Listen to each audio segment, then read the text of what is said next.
মন চাইবে না, দরজা খুলে। ঠিক আছে, চল।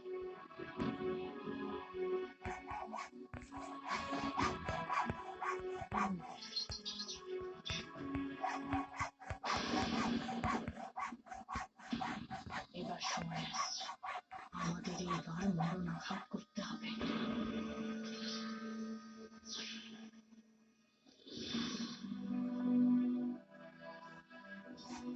রাজকুমারী, আপনি যে এত সাদাসিধে মাটির মানুষ তা আমরা ভাবিনি। তাই কি ভেবেছিলে তোমরা? ভেবেছিলাম রাজকুমারীরা যেমন হয় হয়তো তেমনই আপনি। ভেবেছিলাম বান থেকে চুল খসলেই আমরা হয়তো বাবা হব। আরো ভেবেছিলাম যে সারাটা দিন বুঝি আপনার খাবার দাবার পোশাক আশাক এইসব নিয়ে আমাদের ব্যস্ত থাকতে হবে। আমি রাজকুমারী তো এখন হয়েছি, এতদিন আমি তোমাদের মতনই সাধারণ ছিলাম। চলো, এখন অনেক রাত হয়ে গেছে।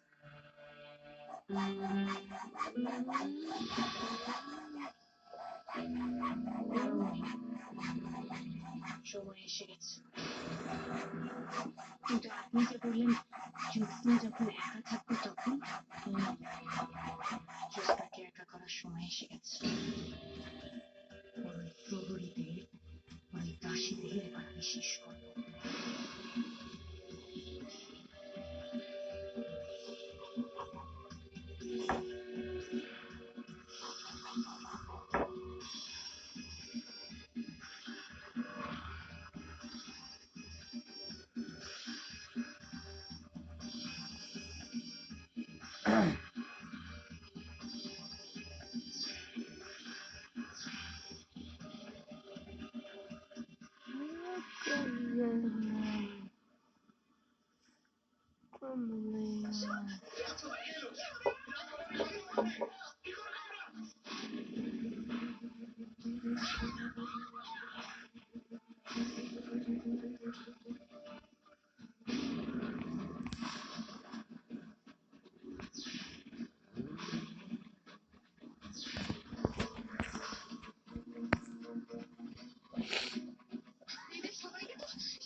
বিক্রম, বিক্রম, বিক্রম।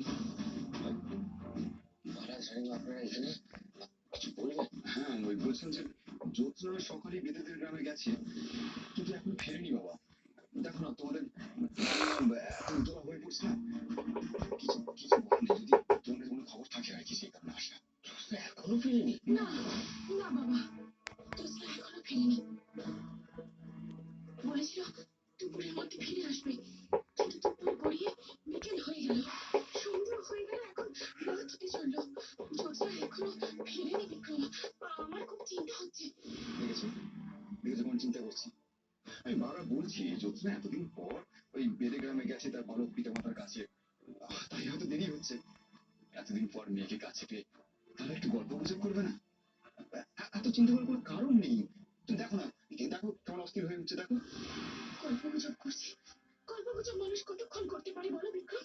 সেই সকাল থেকে রাত হয়ে গেল গল্প গুজব করছে। ঠিকই বলছেন রানী। জ্যোৎস্না কিন্তু এরকম করবার মেয়ে নন। তবে মাথায় তো থাকবে যে প্রাসাদে সবাই চিন্তা করছে। আচ্ছা রানীমা, জ্যোৎস্নার সাথে কেউ গেছে? হ্যাঁ বাবা বিক্রম, দুজন প্রহরী আর দাসী গেছে। রাতে এখানে থাকার হলে নিশ্চয়ই কাউকে না কাউকে দিয়ে খবর পাঠাতো। রানীমা, আমি জ্যোৎস্নাকে খুব ভালো করে চিনি। ওর দায়িত্ববান কিন্তু প্রহর। সেই জন্যই তো বাবা, সেই জন্যই তো আমার মনটা এত অস্থির করছে। আপনি চিন্তা করবেন না রানীমা, আমি বেদে গ্রামে গিয়ে জ্যোৎস্নাকে ফিরিয়ে নিয়ে আসছি।